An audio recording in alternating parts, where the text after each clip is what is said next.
Good afternoon, everybody. This is Hannah Risley-White at the New Mexico Interstate Stream Commission. I'm going to wait just a moment as folks are logging on. It's just 2 o'clock right now. We're scheduled to start at 2. Welcome, everybody who's currently on.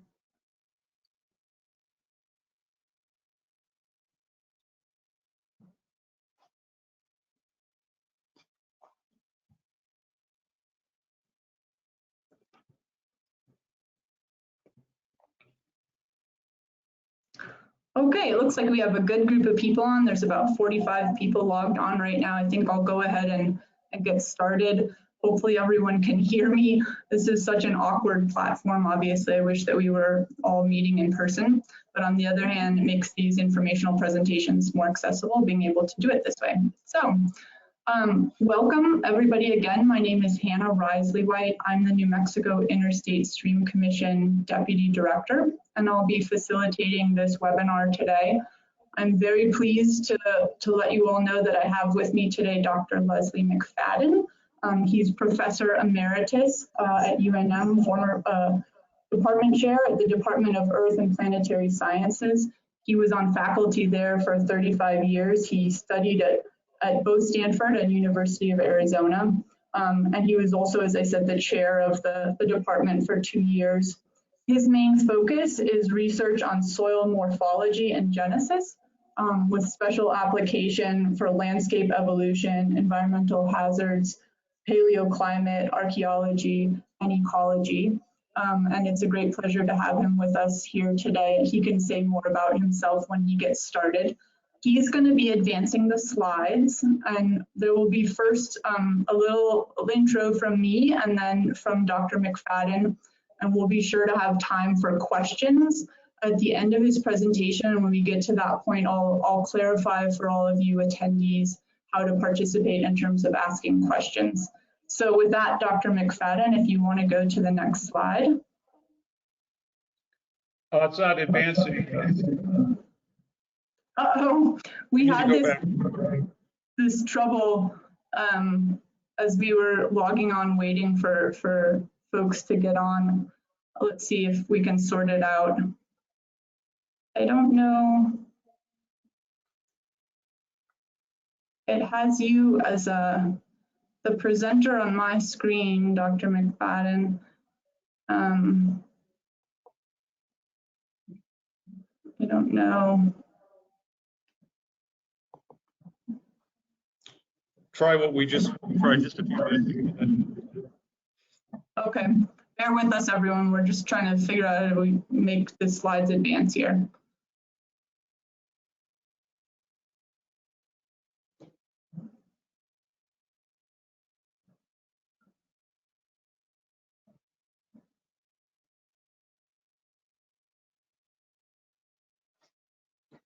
Okay. That didn't work. All right, let me see. Let me try something else here.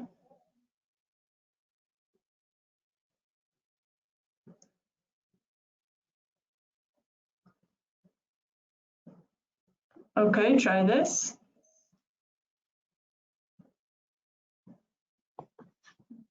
Yeah, okay.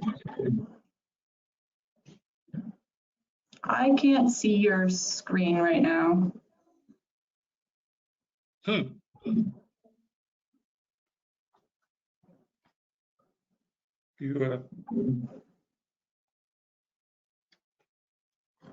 It's advancing on my end. I don't know. I don't see your screen. You know, the attendees are on mute. Let me unmute everyone. Those of you who are listening in, let's see if can anyone let me know if you can see Dr. McFadden's screen? It says people can see my screen now. Can you see it now? Yes, I can see your screen now. Okay, well, we're good now. Great, okay. So if you can move to that next slide, that would be great. Perfect. Okay, so I just wanted to give everyone a little sense of what Dr. McFadden is going to be presenting in the larger context of the New Mexico Interstate Stream Commission's 50-year water plan and our effort to engage stakeholders and expertise across the state in that process. So I go back one, yep, there we go. So this 50-year water planning effort is a governor initiative. The goal is to have something prepared by early next year that would help, direct activities to increase our ability to prepare for climate change in New Mexico. And where we started really was, with a science foundation. And so that's where we reached out to the New Mexico Bureau of Geology and Mineral Resources for their assistance in convening an expert panel. And those individuals are folks who have decades of experience, academic research experience studying various things in New Mexico that are going to be impacted by climate, including climate itself. And so that panel includes Dr. McFadden and others. And we gave Nelia Dunbar from New Mexico Bureau of Geology and Mineral Resources gave a presentation a few weeks ago, which is also on our website. And I should say, and I'll remind everyone later, that all of these presentations are posted on our website and they're a great resource. I encourage you to check out any that you've missed.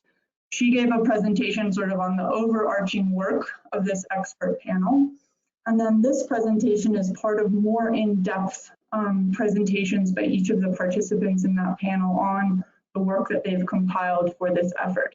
And we're calling their work sort of the leap ahead analysis assessment, which sort of looks at what is current science saying about how changing climate is going to affect things in New Mexico, particularly related to water resources. And so that creates sort of the foundation of this 50-year plan. What is the science saying?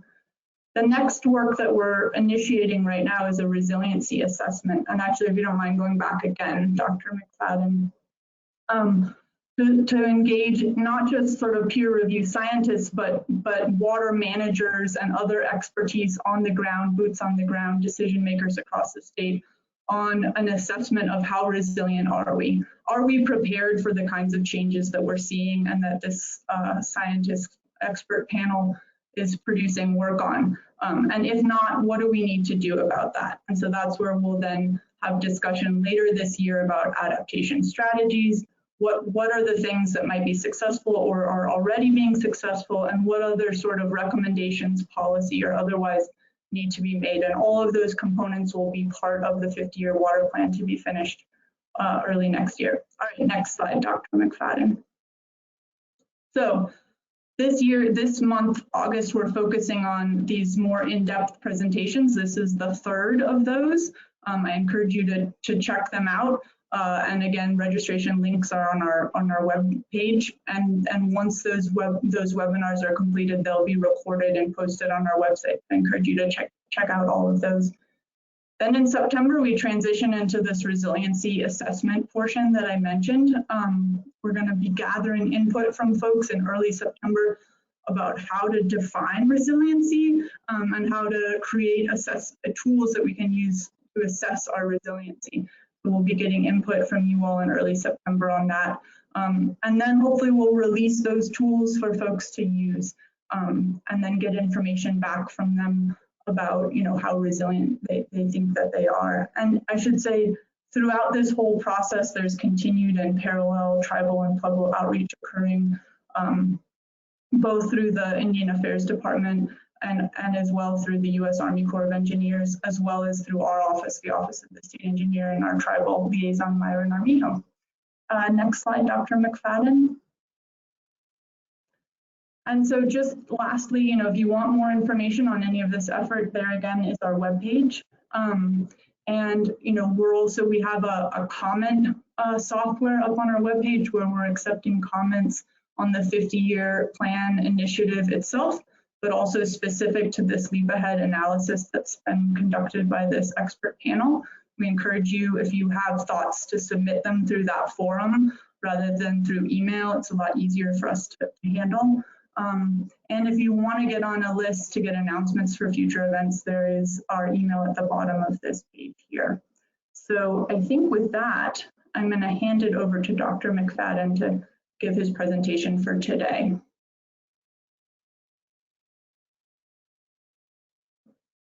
Great.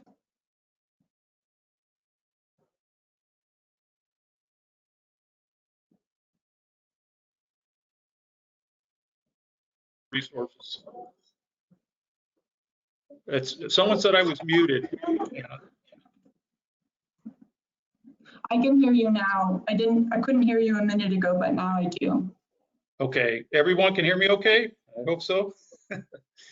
Okay, again, so the assessment of impacts of climate on New Mexico water resource over the next 50 years, the development of the report reflects the collaboration between the New Mexico Tech, the New Mexico Bureau of Geology and Mineral Resources under the directorship of Dr. Nelia Dunbar, and the Interstate Stream Committee.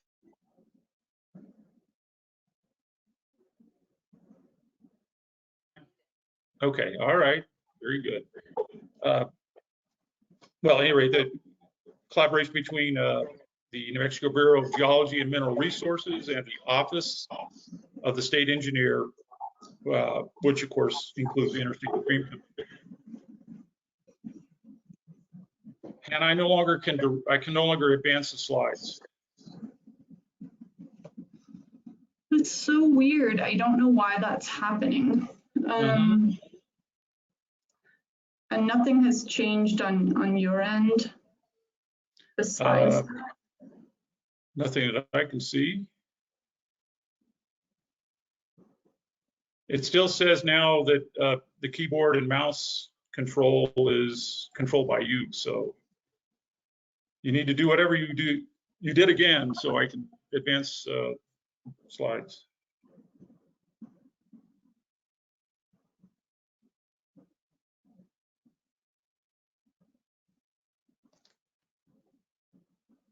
Okay, well, let's see if I can, yeah, there we go. Thank you. Can you see the slides now, Hannah? I do not see your slides now. Let's see. You might have to share the screen again. I think that's what we just did. Can you see my screen now? Yes, now I see your screen. Okay, very good. All right, well, we'll move on. Hopefully this will be the last time that this happens. Yeah, a bit of a rough start. So why is this study needed? Well, New Mexico's climate is warming. And so a new 50-year water plan for the state must account for ongoing and future changes to our climate and water resource reliability. And what you see here is one of the slides shown in David Gutzler's webinar presented last week. And basically what it shows is if you just look at the actual climate data, it's clear that the climate is beginning to warm fairly substantially. I no longer have my pointer. Can everybody see the arrow? I can see your cursor, yes. The little cursor. Well, hopefully people will see that. It's not very bright, but at any rate, yeah, certainly since the late 20th century, climate has started to, these average annual temperatures have significantly risen, and although precipitation over that time period has not substantially changed, the last 5 years were actually some of the driest years since 1930, suggesting the possibility that we're also in for increasing magnitude and severity and number of droughts. If you look at that recorded climate record and then compare that to projected changes in temperature that are indicated by climate modeling, it's clear that even if we have relatively low emissions of greenhouse gases, which are responsible for the majority of the, or not all of the temperature increases, that we're looking at somewhere between 2 and 7 degrees Fahrenheit change in annual temperature by the year 2100 AD. On the other hand, the models also suggest the possibility that with higher emissions, if we do nothing to constrain emissions of greenhouse gases, we could be looking at increases in average annual temperatures in New Mexico by as much as 14 degrees Fahrenheit. So obviously this is something we really need to worry about. And because climate change is impacting and will impact New Mexico's resources in multiple ways, that's again the reason why this report and the overall program has been developed. And these are some of the changes that we see in New Mexico's climate and related surface processes, et cetera, as a direct result or consequence of climate change, we observe lower stream flow and recharge because of the increased aridity that is a result of these increased temperatures, increasing evapotranspiration that I'll discuss later, and drought. We're looking at greater interannual variability in precipitation, hotter, more severe droughts, and we're in one right now, not too hard to imagine. Decreasing snowpack with earlier and diminishing snowmelt runoff, greater demands on our groundwater resources, increasing stress vegetation, increasing catastrophic forest fires, increasing flooding and sediment transport, irreversible damage to soils through loss of vegetation and erosion that I'll be describing today to some extent, and degraded quality of surface waters. So the idea was to develop an experienced team of New Mexico research experts to work together and assess the state of knowledge and develop a review report. And this team consists of Dave Gutzler, a climatologist and a fellow emeritus professor and colleague of mine in the Department of Earth and Planetary Sciences, Dr. Fred Phillips, a hydrologist at New Mexico Tech. Both Dave and Fred served as the co-chairs of this committee. Dr. Craig Allen, an ecologist with USGS, Dr. Dave Dubois, another climatologist, Dr. Phil King, a civil engineer, myself, a soil geoscientist, Dr. Bruce Thompson, another colleague of mine at the University of New Mexico, and Ann Tillery, who has been working with USGS for many years and is a surface systems specialist.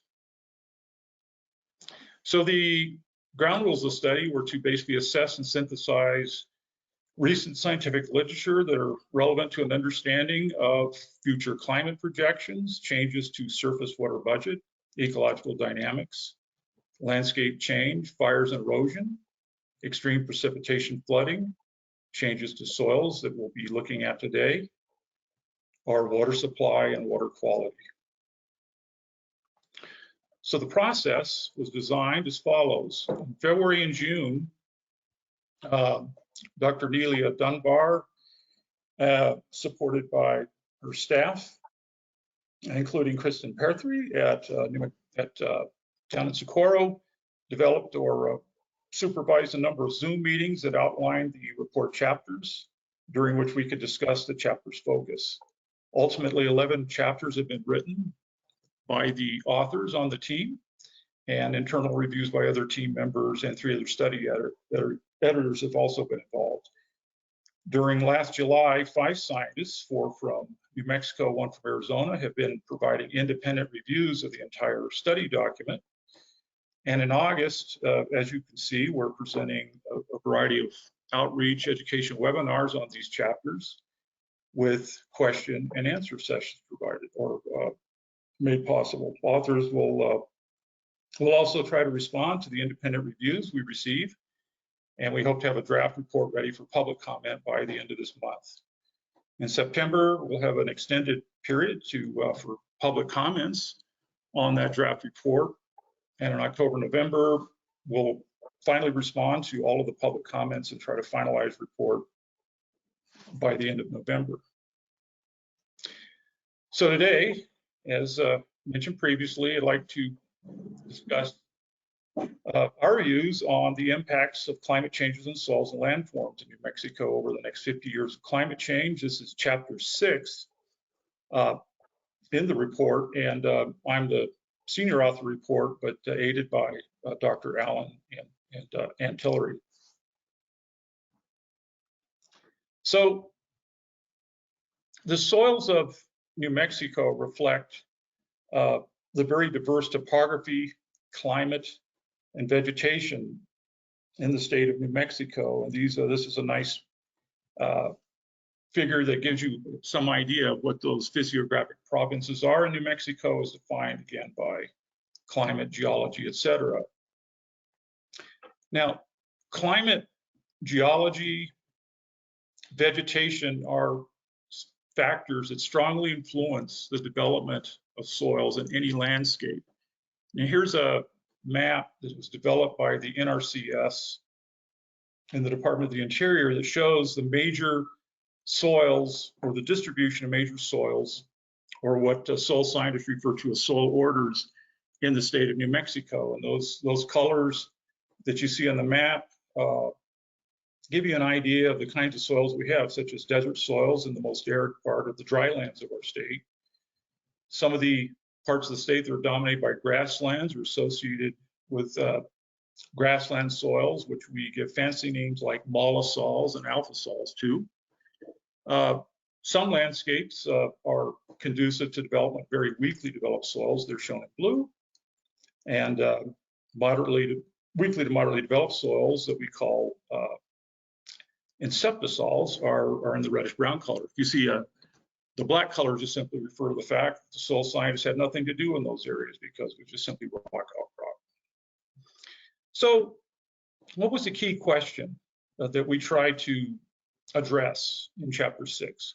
Well, clearly one of the observed impacts of climate change today, which includes increased temperatures, increased aridity and drought intensity, increased magnitude and frequency of wildfires. On many landscapes in Mexico, this has significantly increased the erosion of soils. And this was, and is discussed also to some extent in chapter 5, developed by Ann Tillery, myself, and Craig Allen.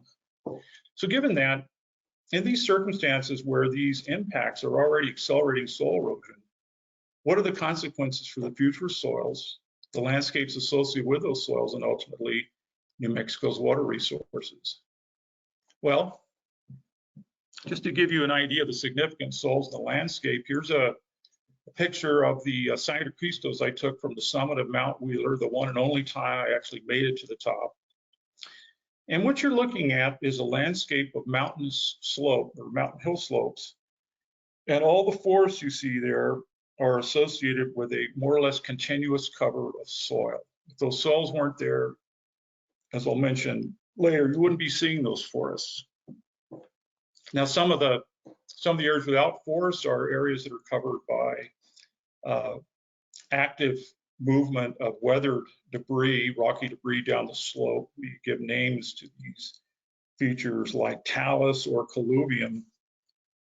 Those rocky deposits of colluvium and talus have either no soil or very weak soils, and they are unable to sustain recruitment by various plants or trees. So this sort of emphasizes the significance of soils in a landscape, at least insofar as plant communities are concerned. So what happens to rainfall after it lands in a soil? Well, this is a nice figure that shows up in Fred Phillips and Bruce Thompson's chapter 2 on soil, basically hydrology, focusing on hydrology. You know, once it rains, a lot of the rainfall, or some of the rainfall, will begin to infiltrate into the soil. And what happens once that happens? Well, some of that water will actually sink below the soil or move below the soil, and actually some of that water can recharge groundwater. However, and also a great deal of that water can be used by plants. This is and released as water back to the atmosphere in a process called transpiration. Some of the water also directly evaporates from the soil. These two processes are known as evapotranspiration. But some of the water is actually retained in the soil and actually can cause the chemical weathering of soil minerals in the soil. But some of the water that cannot infiltrate in the soil during a precipitation event because the soil becomes increasingly saturated runs off. And this is just to give you an idea of the significant hydrological impact the soil and the landscape actually has. So here's a nice diagram that showed up in a really excellent talk I saw presented a couple months ago that reflected some modeling work done on the behavior of snowpacks in higher elevations of the Rocky Mountains. So what you see there, that brown layer, thin brown layer you see covering the surface of the rocks beneath that hill slope, those are showing the soil.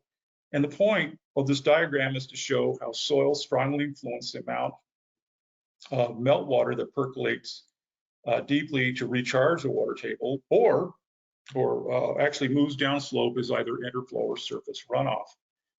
And as mentioned before, much of the soil water returns to the atmosphere as evapotranspiration. So the take-home point here is that soils strongly influence processes like, or influences things like the infiltration runoff ratio, the presence and types of soils in various landforms also affect water and sediment discharge from hill slopes to stream channels. So again, soils play an extremely important role in influencing a wide variety of surface processes in landscapes, and which is sort of a theme I'm going to be trying to drive home during the rest of this presentation. So let's, what I'd like to do today is just to show you a few examples from different landscapes in New Mexico of how we think climate change is going to influence those landscapes. And I'd like to start by looking at some of the landscapes of the Colorado Plateau in the northwestern part of New Mexico. This part of New Mexico is strongly dominated by the accumulation over large parts of the landscape of wind-blown sand. The fancy name geoscientists give to processes associated with blowing wind and erosion by wind and accumulation of wind-blown deposits are called aeolian processes. And this map on the right simply shows, or is a attempt to show, the large part of northwestern New Mexico and northeastern Arizona are actually covered by extensive accumulations of wind-blown sand. And one thing that's pretty significant in this particular case is this is also the home of the largest Native American reservation in the country, the nation of the Navajo. And if you actually travel to this part of the world and you look at the landscapes in northwest New Mexico, northeastern Arizona, these aeolian landscapes are now rather stabilized. And the reason is there's enough precipitation and sufficiently low temperatures that vegetation has colonized what were once actually active dunes. But what we now observe with increases in warming and increases in drought severity, as mentioned previously, that some of that vegetation is declining, and the result is we're seeing reactivation of dunes in these landscapes. And as you can see here in this photograph from an article published by researchers with the U.S. Geological Survey, this has resulted in significant environmental impacts and relatively negative environmental impacts on the Navajo tribe, as you see roads important for transportation on the res, covered by sand dunes, and actually threatening homes. And I haven't mentioned that here, but in some areas of the reservation, they're fairly extensive agriculture, and this will also have a very negative impact on agriculture once it reaches, some of this active sand reaches some of those sand dunes. And there's just no question that with continually increasing temperatures and droughts over the next 50 years, we can expect that substantial parts of these alien landscapes will be reactivated, and that won't be too good for the peoples living in this part of Arizona and New Mexico. Now, some of these sand dunes that are stable have actually been stable for thousands of years, and this has allowed the development of relatively well-developed soils in these alien deposits. And those, there's a nice picture of a well-developed soil and an alien dune that was studied by one of my former PhD students, Dr. Amy Elwine, who's published some of her research in a number of peer-reviewed journals. And those letters there, BTK1, et cetera, are simply symbols that show that these are relatively well-developed soils that contain substantial amounts of silt and clay that has accumulated gradually in what was once pretty much only sand. And the origin of that silt and clay reflects the entrapment of alien dust by the vegetation community on these soils and the progressive incorporation and accumulation of that material in the soil. So what will climate change do to these kinds of dunes with these well-developed soils? Well, as the vegetation community is removed or lost in response to increased evapotranspiration with higher temperatures and drought, we can expect erosion of the soil, or by a process known as deflation. This is when the wind speeds across the surface increase to the point where you can actually begin to remove a lot of that upper well-developed soil that has a lot of silt and clay. And so what this will clearly do is increase the emission of dust from these landscapes impacted by climate change. And those arrows there show the direction and magnitude of the effective winds in this part of the world. And also gives you a pretty good idea about where a lot of that dust is going to go. It's going to go travel east, and much of it, or at least some of it, will alight on the snowpacks of lofty mountain ranges to the east in New Mexico and southern Colorado, like the San Juan Mountains. And that will have a negative impact on the snowpack because the accumulation of dust increases the albedo of the snowpack, and that results in increased melting and accelerates the loss of the snowpack with, as will be discussed in subsequent webinars, has important impacts on our water resources as well. So I'd like to look at another landscape that's also influenced by LAM processes, and those are the southern plains, southern Great Plains grassland in eastern New Mexico. And you're looking at a picture of what some of these landscapes look like. They're currently, at least some of them are currently dominated by a grassland community. These soils are pretty fine textured because, at least in the upper few centimeters of the soil, a lot of the fine grain material in the soil is actually the result of the accumulation of fine aeolian material. Well, already has been reported in articles and even in the New Mexico Journal a few months ago, ongoing drought and anomalously high temperatures are causing the loss of some of this grass, and this is resulting in the beginnings of deflation and emission of dust from these landscapes. And so I guess the question is how will continued drought and vegetation cover reduction in available water resource affect these landscapes? Well, I think we have a pretty good idea about what will happen, because in the 1930s, this is what those conditions precipitated the Great Dust Bowl. And this is a picture of Mills in a small little village called Mills in eastern New Mexico, 1935. And so we have to hope that things don't turn out so badly over the next 50 years, but I guess it's certainly a possibility. So I want to look at a different kind of landform. Specifically, I'd like to let's look at some hill slopes, in particular hill slopes that characterize a great deal of New Mexico, in parts of the Colorado Plateau, the Rio Grande Rift, the Basin Range, and elsewhere. And these are hill slopes subject to a semi-arid climate at elevations up to maybe around 7,000 feet above sea level. And here are just a few examples to give you an idea about what I'm talking about. These are some hill slopes, relatively sparsely covered by vegetation, not too far east of Socorro, New Mexico. Here's another one. So my colleagues and I have been studying landscapes quite similar to these in an area of the semi-arid eastern Mojave Desert with geomorphic features quite similar to the ones we see in New Mexico. And I think it provides a nice analog for the kinds of climate effects we might see in New Mexico.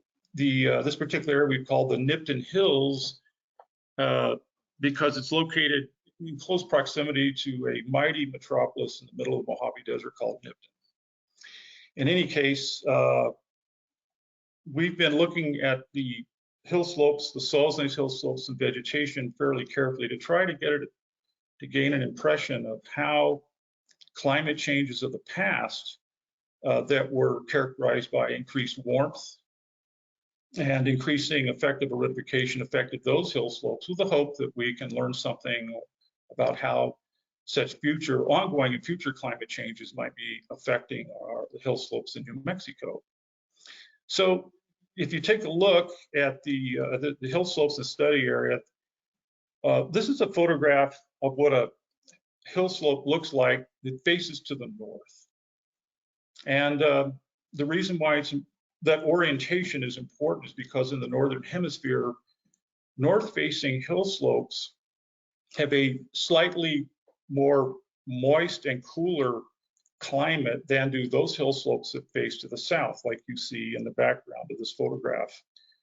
And in this particular area, this climate contrast that is associated with the hill slope orientation, which we refer to as aspect, has been conducive to the development of a fairly pronounced grassland community with its main arboreal species being Joshua tree.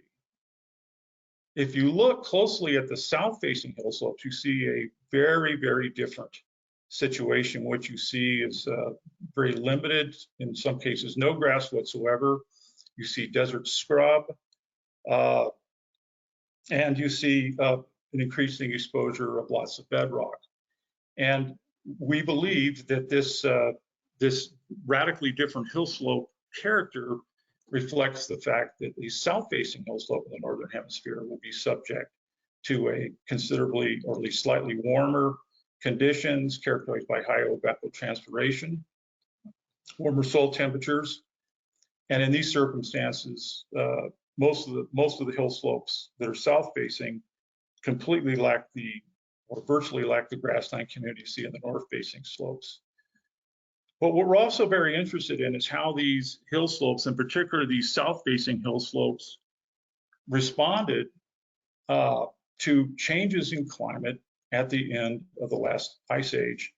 And so we've mapped very carefully the soils and vegetation and other geologic features in this area. This is a diagram that shows the north-facing hill slopes versus the south-facing hill slopes in a paper we've just had accepted in a journal called Geology.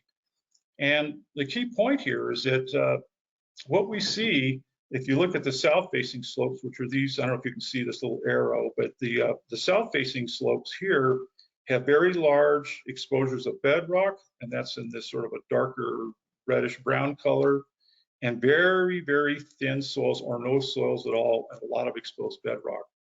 Whereas when you look at the north-facing slopes, this green you see here is a symbol for the extensive grasslands and very, very different hill slopes and soils you see in the south. And so our hope was that we could, through careful study of these hill slopes associated landforms and deposits and soils, we could get some sense of how the last great climate change at the end of the ice age caused the kinds of differences, significant differences we see on these hill slopes. And one of the models that we use that was discussed in some detail by Ann Tillery during her webinar last week is a model for how hill slopes in semi-arid climate regimes worldwide have responded to a climate, or should have responded to a climate, or to a change in climate that involves warming and aridification. And he published this model in a textbook in 1991. It won a very important award in our society called the Kurt Bryan Award. And so what I'd like to do here, excuse me, let me go back. It's a very sensitive touchpad. I want to go through his model. Darn it.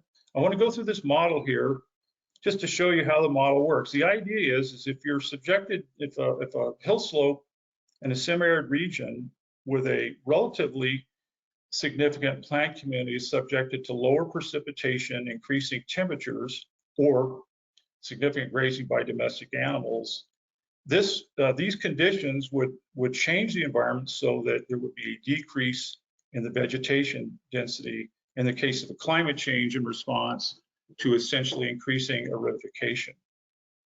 That change would then precipitate or cause increases in the relative amount of runoff as compared to infiltration into the soil, because you don't have a lot of vegetation canopy intercepting a lot of the rainfall.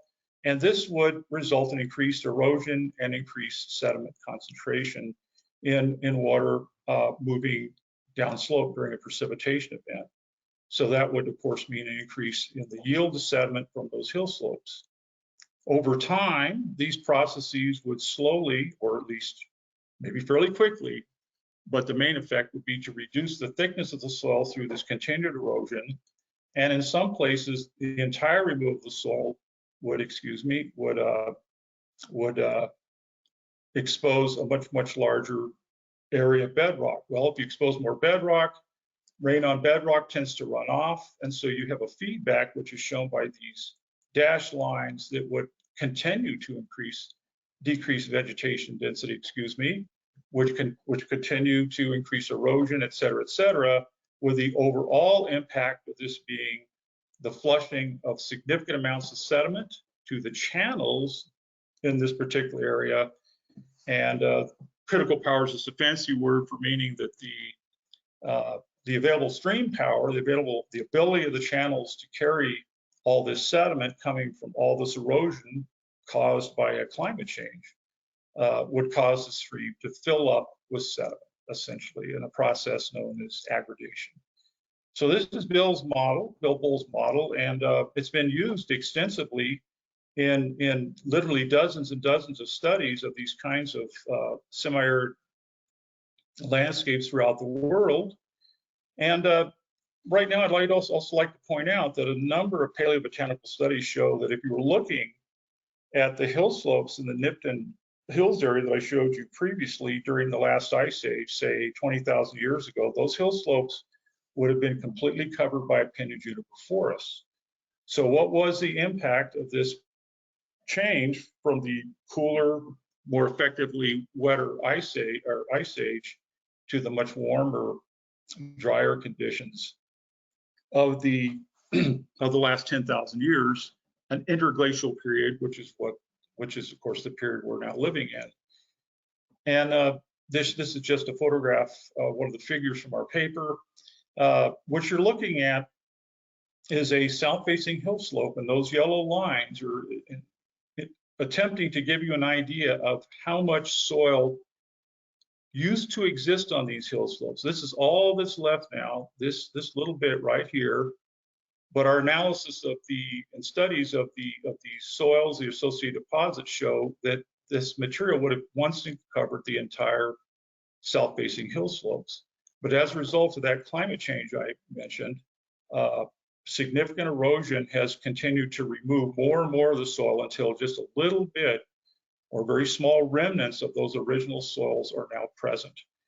And one of the interesting outcomes of the study is that we've been able to demonstrate that the presence of these well-developed soils that are composed of a lot of fine-grained material, again, incorporated aeolian dust.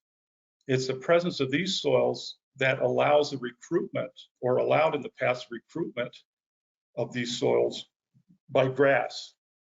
And it turns out that the grass plays a very strong stabilizing role in these landscapes. But slowly but surely, these remnants are being removed, and presumably over the next few thousand years, even these remnants will be gone.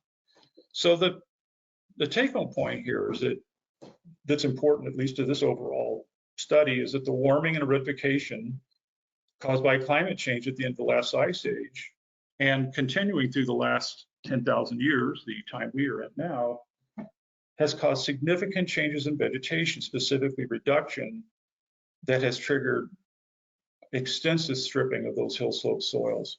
Also, well-developed soils that support grass tend to resist erosion and help to explain some of the other features we see on these hill slopes. And I want to mention that those north-facing hill slopes that still have extensive continuous grassland community and extensive continuous soils, apparently the somewhat cooler topoclimate and effectively moister topo climate has enabled those hill slopes to maintain a soil, maintain a grassland, and they still look probably a lot like they would have looked during the Ice Age, with the exception that the pinyon juniper forest is gone. So now I'd like to talk a little bit about the impacts of recent ongoing climate changes on pinyon juniper landscapes, and particularly on, at least in upland hill slopes, of which there are large areas in the state of New Mexico and in adjacent states. And one of the, I guess the main reason I want to present some of this research is because it gives you a pretty good idea of how different, a very different bedrock can dramatically affect the rate of the change in a landscape in response to a climate change. Now, those landscapes we just looked at, the Nipton Hills, those hill slopes are associated with Precambrian rocks, very resistant rock types, whereas these landscapes on the Colorado Plateau in New Mexico and elsewhere in the Colorado Plateau are associated with a very different kind of rock. These rocks are referred to as sedimentary rocks. So we're going to be looking at landscapes formed in very, very different kinds of rocks and see if it makes a difference. Well, it does. Here's an example of what a north-facing hill slope looks like in the study area we've been studying, including Ann Tillery, who conducted her master's thesis research in this area in a part of northeastern Arizona, not too far west of the metropolis of Chinle, Arizona. And when you look at these slopes, they have this beautiful curvilinear form, and they're associated with a pinyon juniper community and air canopy grass and some herbaceous shrubs.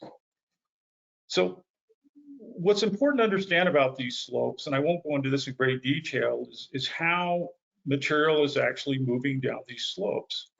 It's moving through a process called hill slope creep. In other words, what we're claiming is the entire soil is moving en masse down the slope. It's not moving as a result of water running down the slope that erodes material, but is moving down by a process that geoscientists refer to as creep. And as you move down the slope, the rate and volume of soil transport increases with increasing slope gradient. Excuse me, at any rate.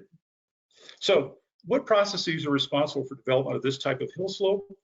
Well, it's the formation of soil. And actually, Ann Tillery, as part of her research, conducted studies that actually showed how quickly soils can form in the sandstone bedrock just simply a result of wetting the soil and virtually destroying the cement that originally held those sand grains together. But the point is, weathering and soil development in sandstones in this area, at least on the north-facing, effectively moisture environment, is dramatically reducing the strength of the material on these hill slopes, and that is what has allowed the process of creep to move material en masse down the slope. And a sure sign that you're looking at a hill slope that is behaving this way is to look at the lower parts of pinyon growing on these slopes. And you'll notice that the base of the trunk is strongly curved, and that is the consequence of the slow, progressive movement of the entire soil down slope after recruitment and growth of this tree. Well, you're probably wondering, well, why do we care so much about these north-facing hill slopes and how they're behaving? Well, if you look at a south-facing hill slope no more than 50 meters away from that north-facing hill slope, you see a radically different hill slope. You see a hill slope that is associated with the same rocks, the same regional climate, but a very different topo climate. And again, because it's south-facing, the topo climate here results in slightly warmer conditions near the surface, warmer soil conditions, higher evapotranspiration. And ultimately what this means is that these conditions are not conducive to weathering and development of soil on the slope. And so what has happened is that the hill slope that has emerged is one that laxes the soil and where we see virtually complete exposure of bedrock, and in some places development of relatively steep cliffs.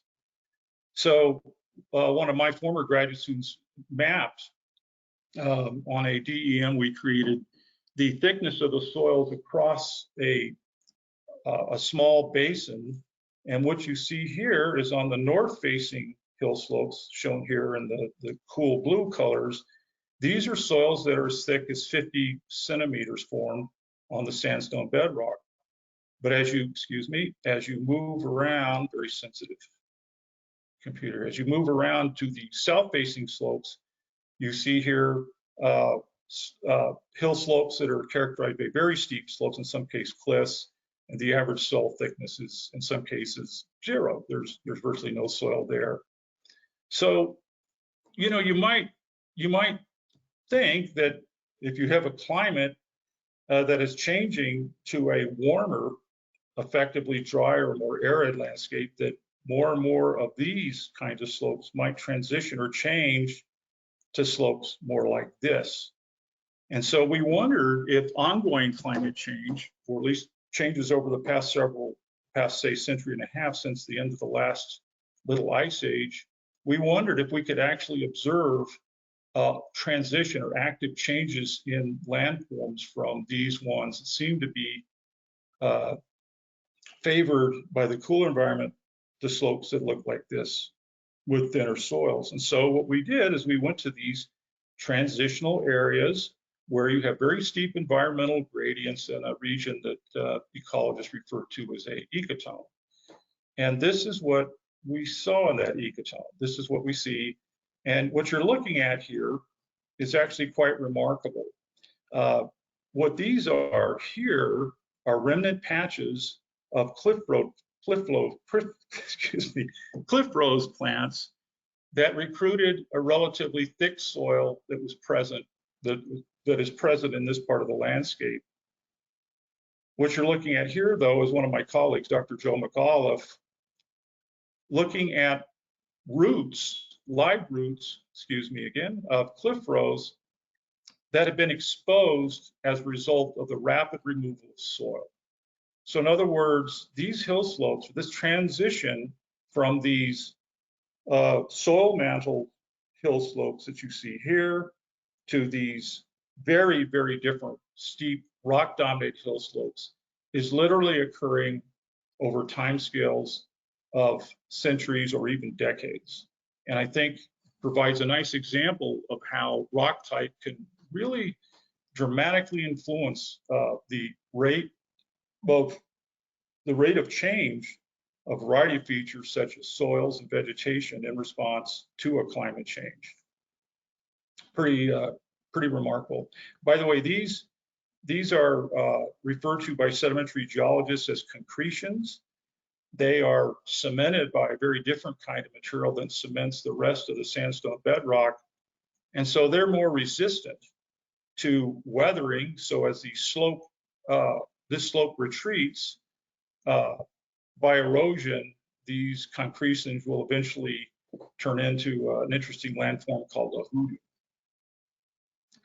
So if you look at many landscapes, and they're quite extensive in the state of New Mexico, formed on rocks like the sandstones we see in northeastern Arizona or other kinds of bedrock, we see the same thing. And what you're looking at are the northwest facing slopes of hill slopes formed in a sandstone called the Dixon member of the Tesuque Formation. And what's important here is these rocks formed, these materials were deposited about 15 million years ago in a time called the Miocene by geologists. And these are the hill slopes that now have formed on those northwest facing slopes. But if you were to hike up to this ridge and look down on the southwest facing hill slopes, this is what you see.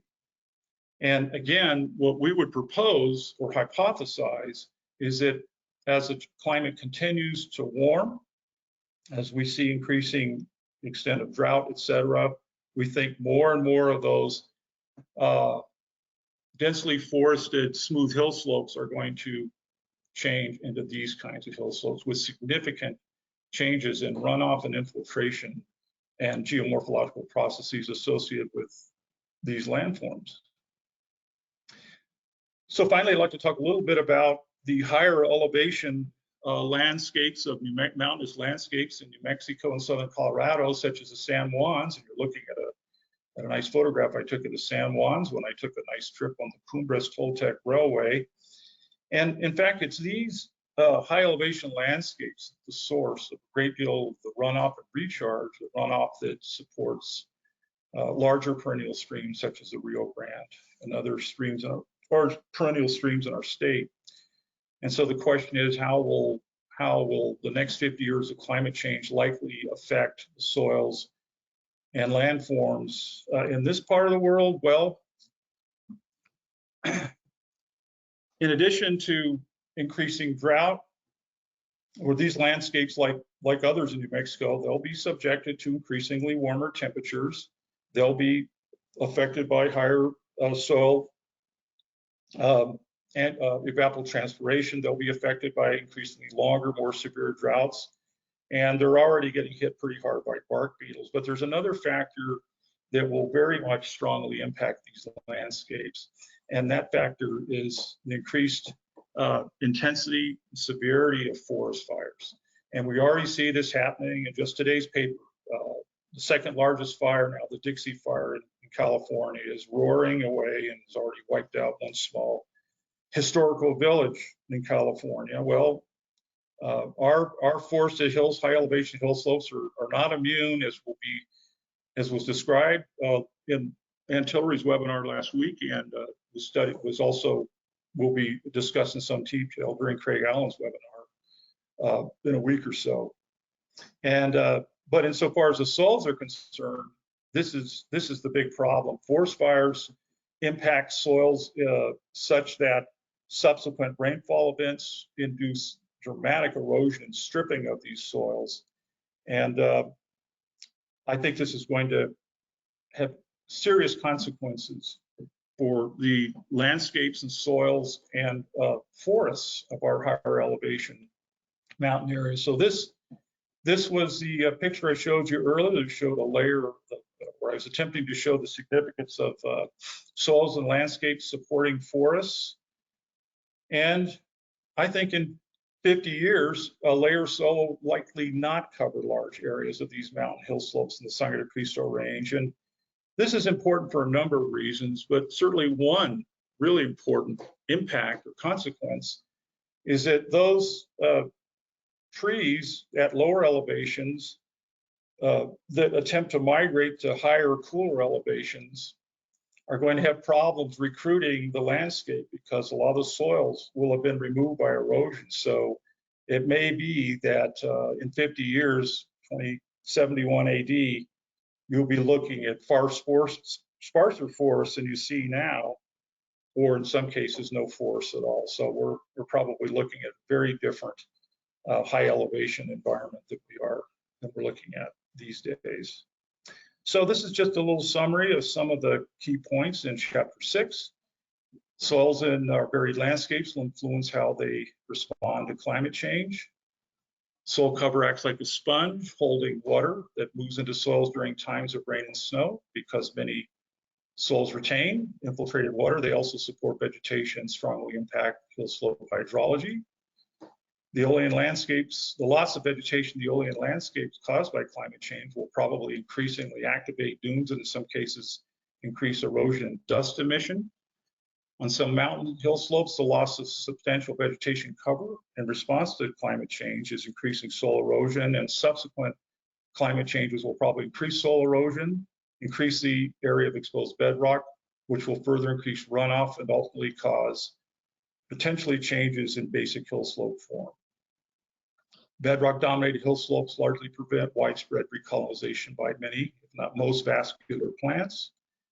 And because soils take many, many thousands of years to form, extensive soil erosion on hill slopes, those forests that somehow survive substantially elevated soil drought conditions will likely be very sparse.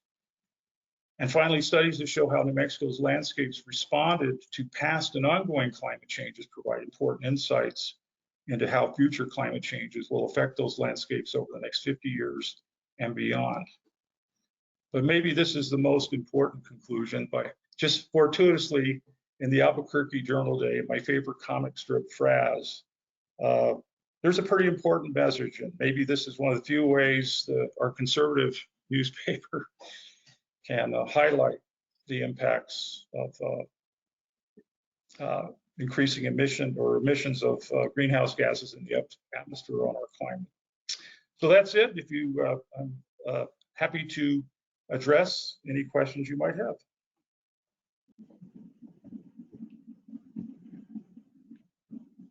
Wonderful, thank you, Dr. McFadden.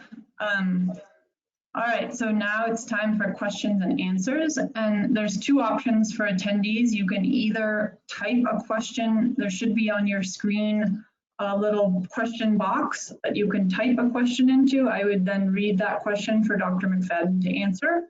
Or you also have the option of raising your hand. There should be a little widget on your screen that looks like a palm. I will be able to see your hand raised, and then I can unmute you and you can ask a question of Dr. McFadden. So, and also I should say we had maybe some issues last week during Ann Tillery's presentation. If you had a question for her that didn't get answered, you should feel free to email it to our email address that's on the website, and we'll get it to her and get it answered. So with that, let's see if, let me see if there's any questions showing up in here.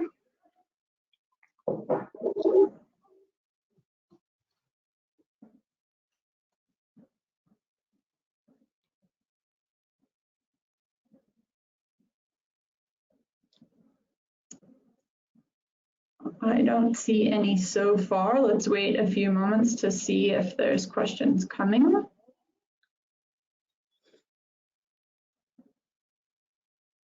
Okay, I see it looks like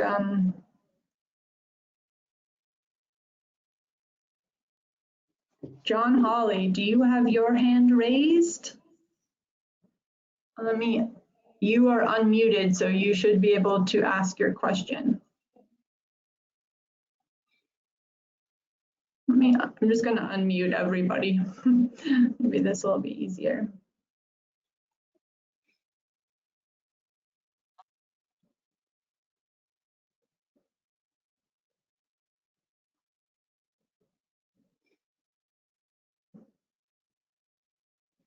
Okay. You may. I can't hear anything. Oh, now I hear him.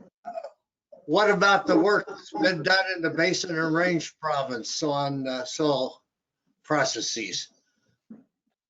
Hi, John. Well, what about it?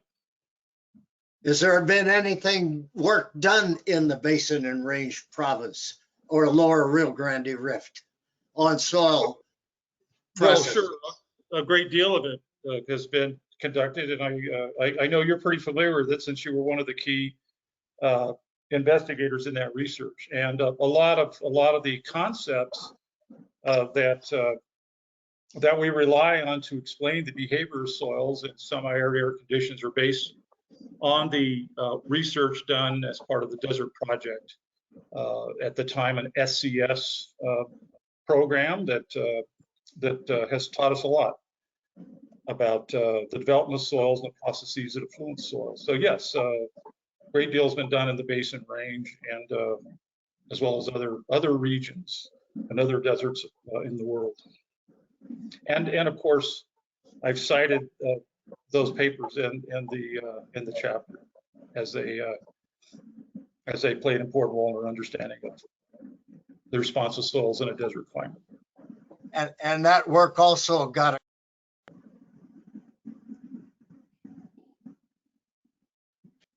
I think you got cut off, John, but I think what you're going to say is that's an example of another publication that received the prestigious Kirk Bryan Award. I think it was 1988 or so.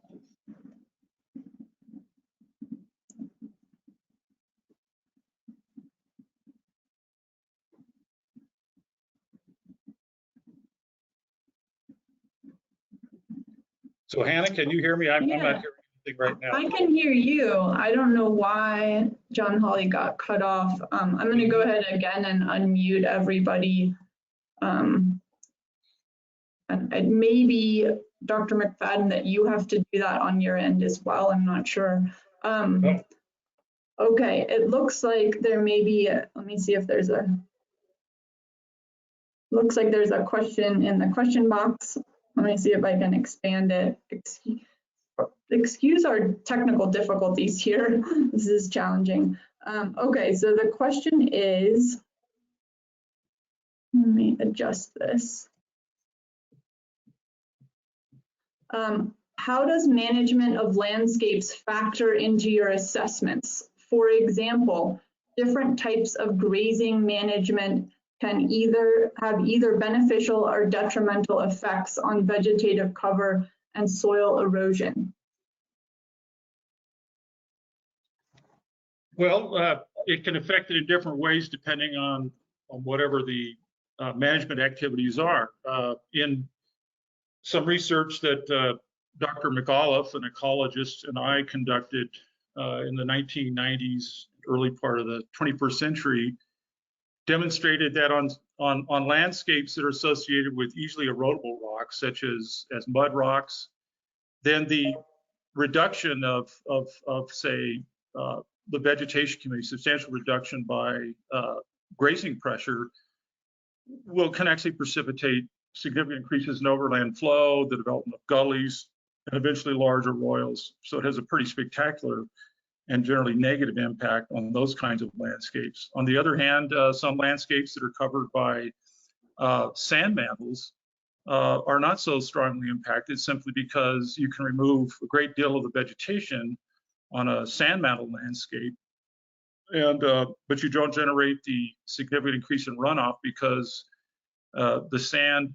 mantles have a much greater permeability, and so a lot of the rainwater just simply infiltrates and does not cause the overland runoff that triggers the arroyos in other landscapes. So how a landscape will respond to different kinds of management really depends on a number of factors, including the types of soils present in the landscape, the types of parent materials that the soil is formed in, et cetera, et cetera. I don't know if that answered your question, but that would be at least my initial response. Great, thank you. And again, I'm trying to unmute everybody. So if this question was from Isabel, is there another question out there?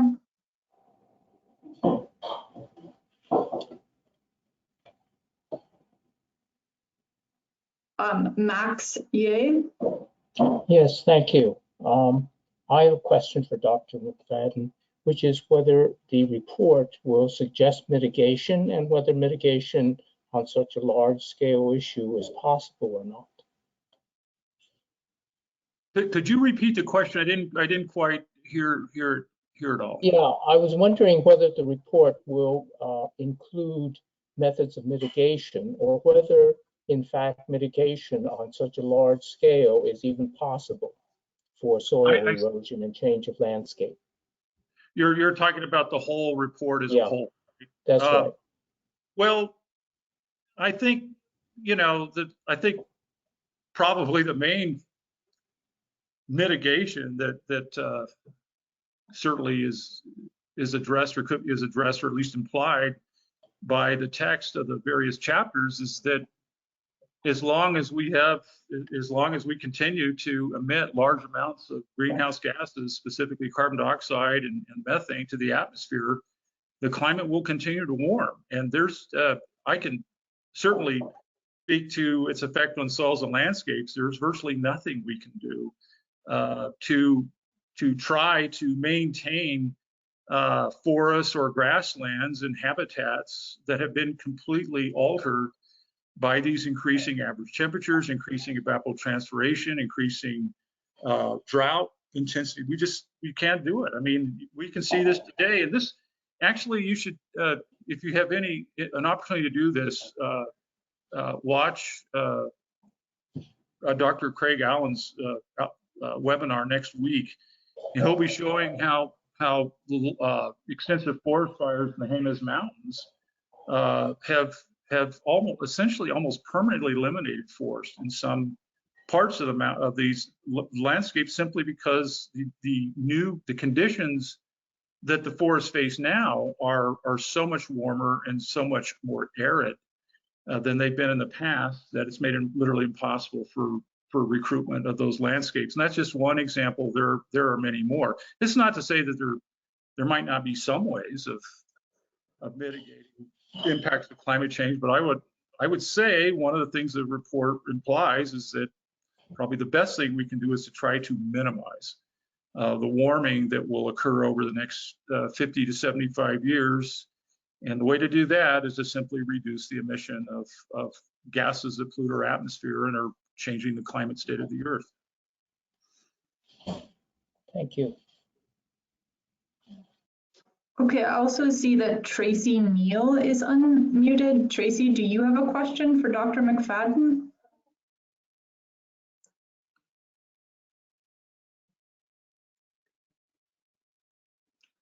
Maybe not.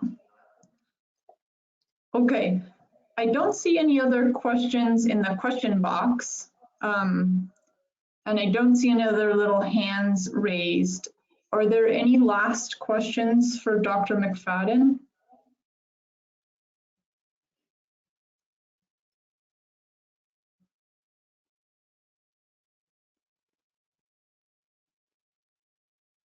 One question. Yes, John Okay. Molly. I just read a really good paper by 27 authors that was published online. I won't go into names of the authors. It's just the thesis of that paper is that since 1950, if we look at the emissions of methane, all greenhouse gases, the whole gamut of things, we are now in something that a number of people call the Anthropocene. You talk about the Pleistocene climate. Is it your judgment the Quaternary ice ages are over and we have to adjust to a new norm?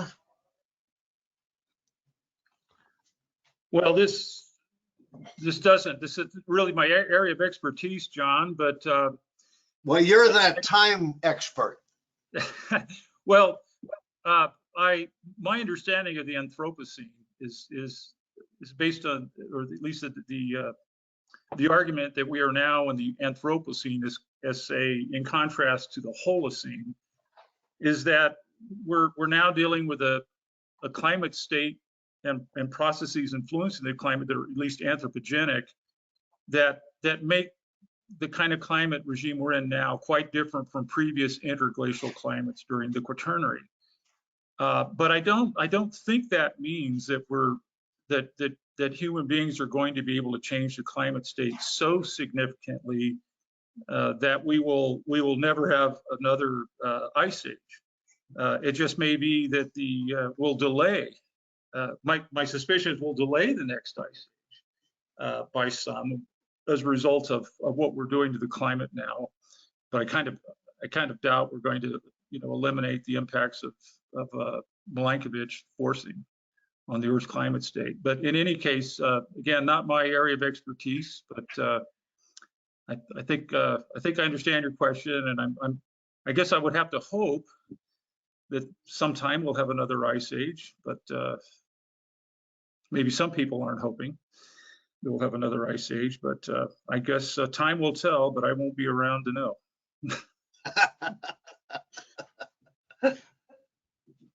Well said. It looks like Tracy Neal does have her hand raised, and then I also see Brad Music. So Tracy, you're unmuted. You want to go ahead? Can you hear me now? Can you hear me, Janet? Yes. Okay, finally. I can't type anything into the question box, so I'll just say it. Great. Okay, given what's happening around here and what's predicted to happen, one scenario has it that the pinyon juniper woodland around Santa Fe is going to look more like a juniper savanna in the relatively near future.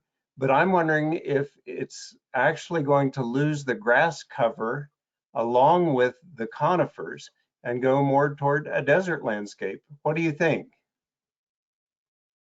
Well, I don't want to cop out on you, sir, but actually that's going to be addressed in great detail in one of the next webinars by Dr. Craig Allen, who's an ecologist, and this represents certainly his area of expertise. But I think it, just based on my understanding of what may be going on in talking to ecologists like Craig and others that I've collaborated with, I don't doubt that pinyon would likely be the first to go. We're to see that in many landscapes, as juniper is a somewhat more drought adapted tree as compared to pinyon.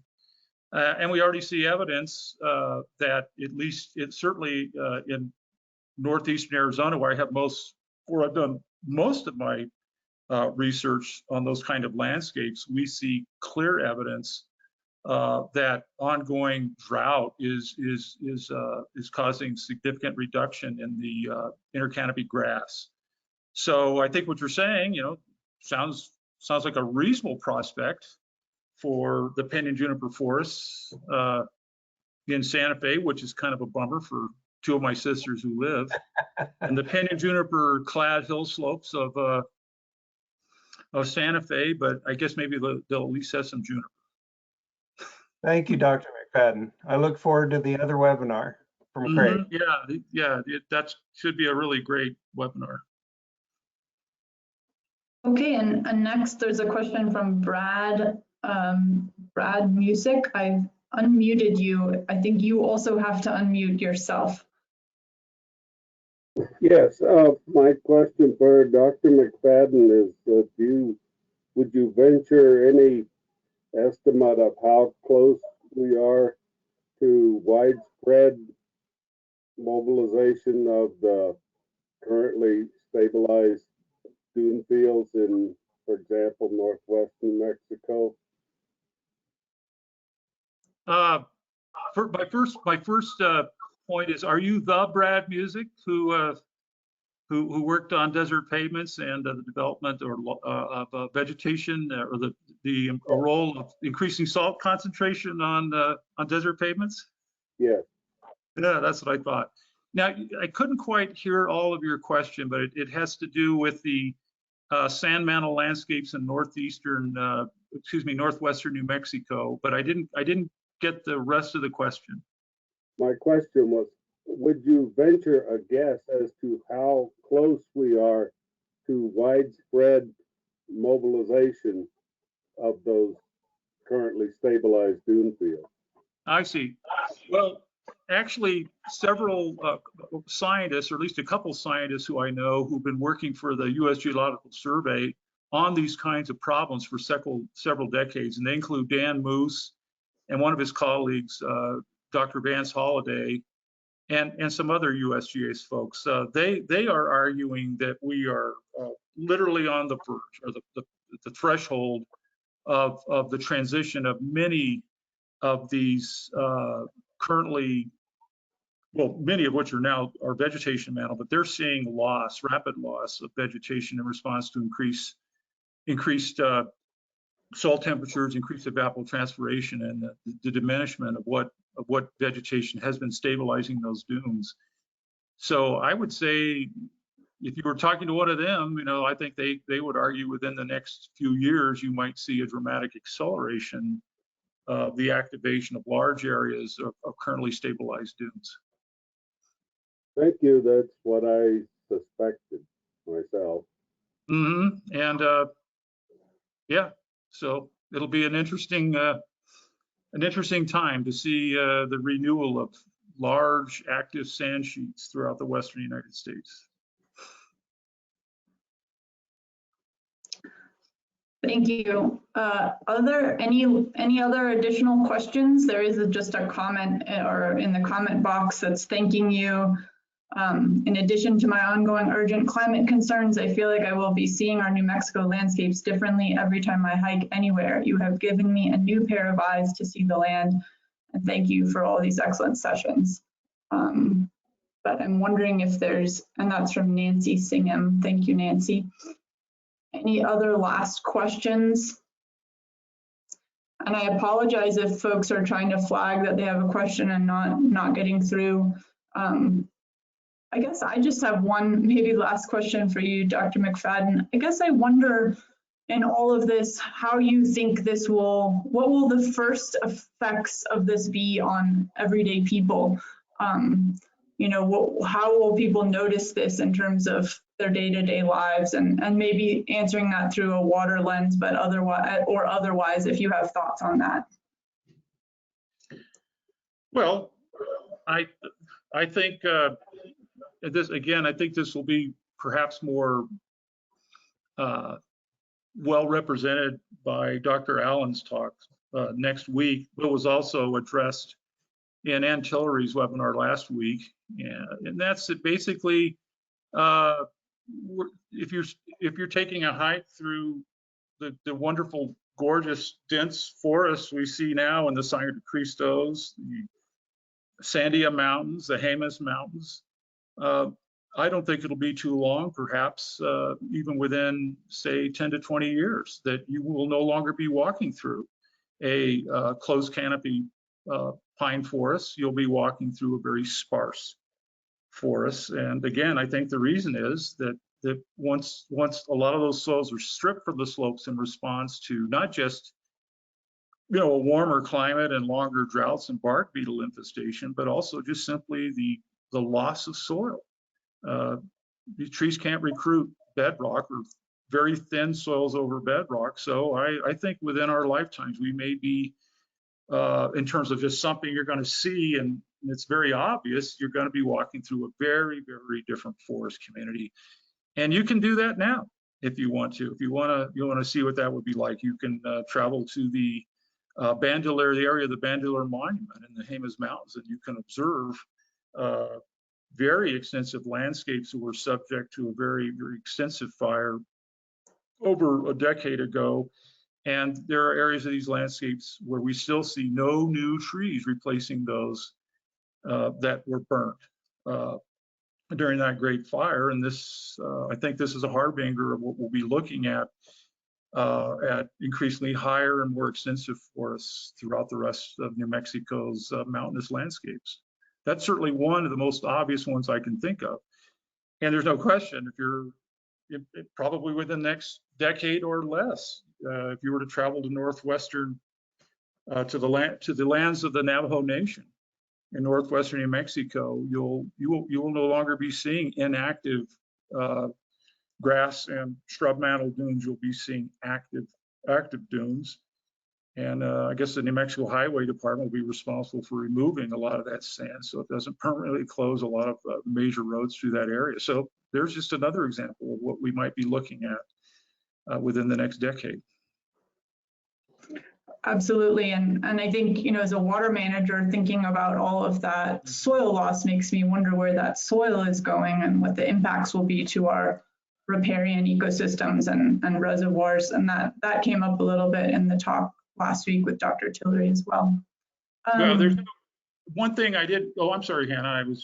No, go ahead. I'm going to make one other comment, and that's that one of my colleagues, who's also retired, an emeritus professor in the department, is named Grant Meyer, and Grant and his numerous graduate students have done a great deal of research looking at river deposits, old river deposits in mountainous regions of New Mexico and elsewhere in the western United States. And what they've been able to demonstrate quite conclusively is that warm, dry periods, or periods in the last 10,000 years in the climate we're living in, the climate has changed.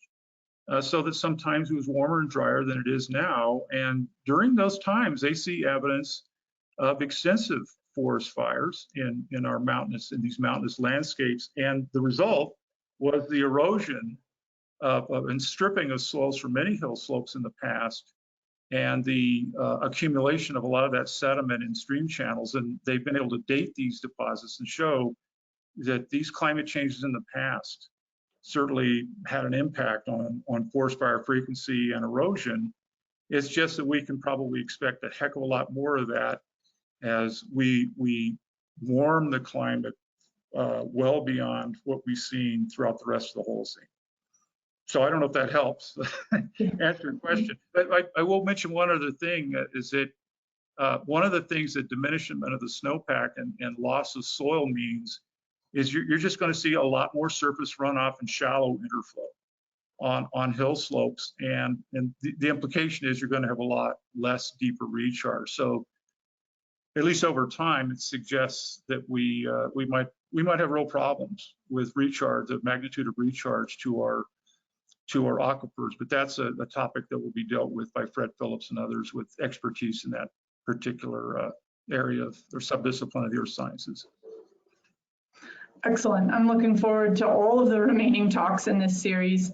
I think I know. I think with that, we're almost up at our time here, and I don't see any other questions popping up. So I just really want to thank you again, Dr. McFadden, for participating in this effort, and thank everyone who's listened in today for your participation. And just remind everyone that these webinars are recorded and posted on our website, along with information about all of the subsequent webinars coming up. So we hope that you'll spread the word, invite others to attend, and look forward to hearing from all of you as well as we think through how to assess our resiliency. So we encourage you all to be thinking about that too, and tuning in September as we work on that process. So with that, thank you, Dr. McFadden, and everyone, and I hope you have a pleasant rest of your afternoon. Same to you, Hannah. Appreciate you hosting the webinar. Thank you, and sorry about all these technical difficulties, but I think it all came off okay in the end. We got through it. We got through it. We did, yeah. All right. Thanks, everybody. Take care. Bye. Bye.